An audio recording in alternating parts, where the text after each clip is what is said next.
खुलुमबाय बेयो बड'लेण्ड इंखं टेलिभिजन दिनै 12 अक्ट'बर 2023 मंगलबार खालि सानसेनि बरादखौ नोंथांमोननि खाथियाव लाबोदों आं सदानन्द दैमारिया।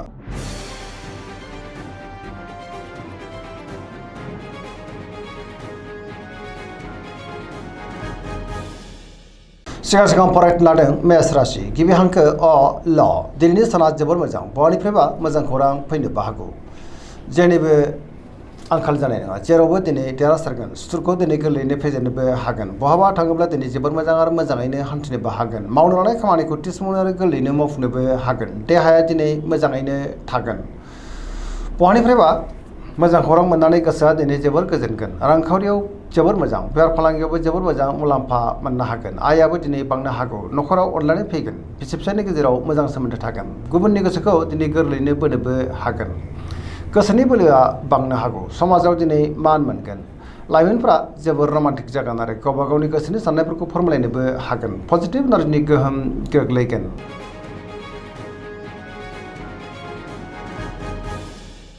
वृष राशि गिबि हांखो इ उ ब दिनैनि साना जोबोर मोजां गोसोनि साननायफ्रा दिनै मोगथाङाव जाफुंनोबो हागौ गोसोखौ दिनै जोबोर गोजोननाय मोनगोन गोसोनि बोलोआ बांगोन सोरजोंबा बाख्नायजानानै गोसोआ दिनै जोबोर गोजोनगोन समाजाव मान बांगोन रांखावरियाव मोजां बेफार फालांगियावबो मोजां आयाबो दिनै बांनो हागौ गुबुनजों मोजां सोमोन्दो लाखिनोबो रोंगोन न'खराव बिसि फिसायनि गेजेराव अनलायनाय फैगोन सोरजोंबा बाख्नायजानानै गोसोआ दिनै जोबोर गोजोनगोन देहाया मोजाङैनो थागोन अब्लाबो नाथाय जानाय लोंनायाव सांग्रां जानांगोन गुबुननिफ्राय थोजासे हेफाजाबबो मोननो हागौ गोसोनि साननायफ्रा मोगथाङाव जाफुंगोन आरो पजिटिभ एनार्जिनि गोहोम गोग्लैगोन सेंग्रा सिख्लाफ्रा जोबोर खुसि जागोन आरो गावबा गावनि गोसोनि साननायखौ फोरमायलायनोबो हागोन।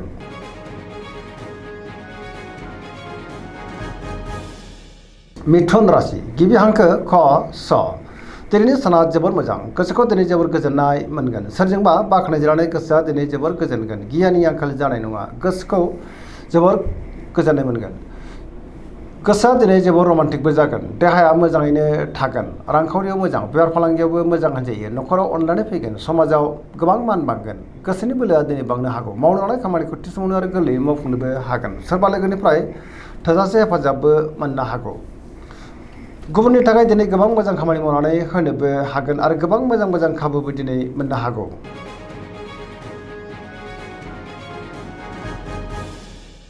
कर्कट राशि गिबि हांखो ड ह दिनैनि साना जोबोर मोजां गोसोखौ दिनै जोबोर गोजोननाय मोनगोन सोरजोंबा बाख्नाय जागोन गोसोआ दिनै जोबोर खुसि जागोन मावनो लानाय खामानिखौ थि समावनो आरो गोरलैयैनो मावफुंनोबो हागोन गोबां मोजां खाबुबो दिनै मोननो हागौ पजिटिभ साननो रोंगोन गियाननि आंखाल जानाय नङा रांखावरियाव मोजां बेफार फालांगियावबो मोजां होनजायो मोननो गोनांखौबो दिनै मोननो हागौ समाजाव मान बांगोन देहाया मोजाङैनो थागोन गुबुननिफ्राय दिनै थोजासे हेफाजाब मोननो हागौ सोरबा लोगोजों बाख्नायजानानै गोसोआ दिनै जोबोर गोजोनगोन गुबुनजों दिनै मोजां सोमोन्दो लाखिनोबो रोंगोन आरो पजिटिभ एनार्जिनि गोहोम गोग्लैनोबो हागौ।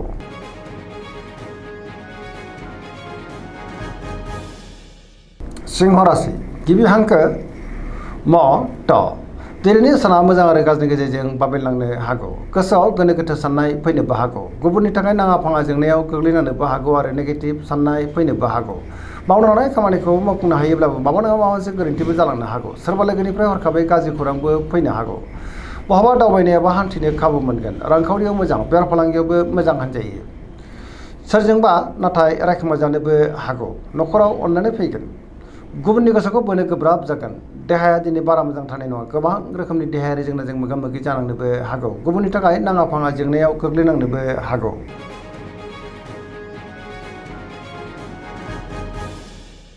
कन्या राशि गिबि हांखो प ट दिनैनि साना जोबोर मोजां गोसोखौ दिनै जोबोर गोजोननाय मोनगोन गोथों आरो गोग्गो साननो रोंगोन गियाननि आंखाल जानाय नङा रांखावरियाव मोजां अब्लाबो नाथाय खरसायाबो बांनो हागौ बेफार फालांगियाव मोजां होनजायो देहाया दिनै मोजाङैनो थागोन गोबां मुंदांखा सुबुंजों दिनै लोगो मोनज्लायनोबो हागौ न'खराव अनलायनाय फैगोन गोबां खामानियाव दिनै मुखुबबो थागोन सोरजोंबा बाख्नायजानानै गोसोआ दिनै जोबोर खुसि जागोन पजिटिभ एनार्जिनि गोहोम गोग्लैगोन लाइमोनफ्रा जोबोर रमान्टिक जागोन आरो गावबा गावनि गोसोनि साननायखौ फोरमायलायनोबो हागोन।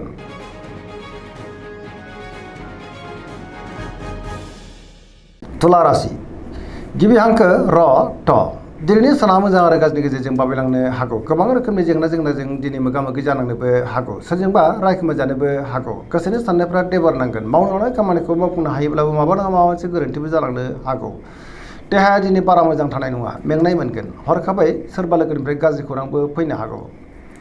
न'खराव दिनै अननानै फैगोन, बिदा फंबायनिफ्राय थोजासे हेफाजाबबो मोननो हागौ। गुबुननि गोसोखौ बोनो गोब्राब जागोन, लोगोफोरनिफ्राय हेफाजाब लानांनो हागौ। गोदान थांखि लानो रोंनाय नङा, सेंग्रा सिख्लाफ्रा दिनै जोबोर आला खाला जागोन आरो नेगेटिभ एनार्जिनि गोहोम गोग्लैनोबो हागौ।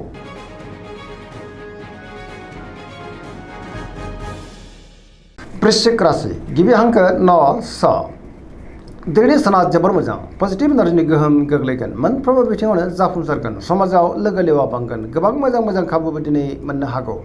सोरबा गोजाम लोगोजों बहाबा लोगो मोनज्लायनानै गोसोआ दिनै जोबोर खुसि जागोन, गोसोआव गोथों आरो गोग्गो साननाय फैगोन, मावनो लानाय खामानिखौ थि समावनो आरो गोरलैयैनो मावफुंनोबो हागोन। गुबुननिफ्राय थोजासे हेफाजाबबो मोननो हागौ। गोसोनि साननायफ्रा मोगथाङाव जाफुंगोन, गोसोनि बोलोआबो बांगोन, समाजाव बयजोंबो मान होजागोन, न'खराव अननानै फैगोन, रांखावरियाव मोजां, बेफार फालांगियावबो मोजां मुलाम्फा मोननो हागोन। देहाया मोजाङै थागोन, अब्लाबो नाथाय जानाय लोंनायाव सांग्रां जानांगोन। बहाबा दावबायनो एबा हान्थिनो खाबु मोनगोन आरो मोजाङैनो हान्थिनोबो हागोन। लाइमोनफोरा जोबोर खुसि जागोन आरो गावबा गावनि गोसोनि साननायखौ फोरमायलायनोबो हागोन।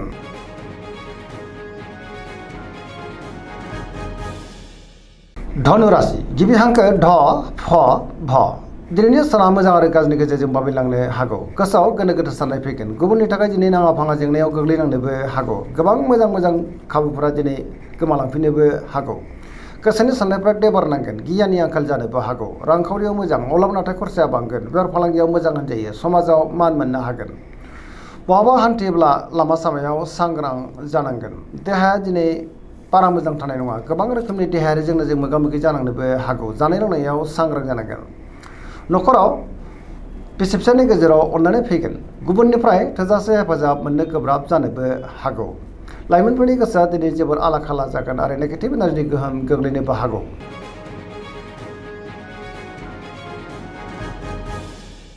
मकर राशि गिबि हांखो ख ज दिनैनि साना जोबोर मोजां, गोसोनि साननायफ्रा दिनै मोगथाङाव जाफुंनोबो हागौ। मावनो लानाय खामानिखौ थि समावनो आरो गोरलैयैनो मावफुंनोबो हागोन।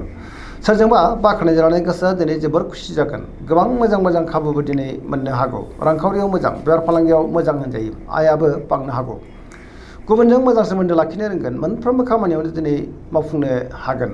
गोदान थांखि लानो रोंगोन। न'खराव बिदा फंबायनिफ्राय थोजासे हेफाजाबखौ मोननो हागोन। सेंग्रा सिख्लाफ्रा जोबोर रमान्टिक जागोन आरो गावबा गावनि गोसोनि साननायखौ फोरमायलायनोबो हागोन। फरायसाफ्रा दिनै फरायनायाव गोसो दुंखांगोन आरो मोजां फिथाइ मोनगोन।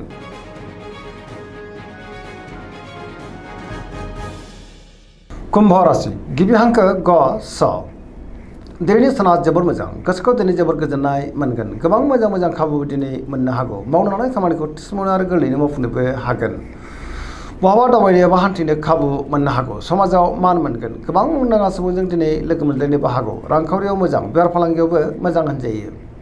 देहाया मोजाङैनो थागोन, न'खराव अननानै फैगोन, गुबुननिफ्राय थोजासे हेफाजाबबो मोननो हागौ। बहाबा दावबायनो एबा हान्थिनो खाबु मोनगोन।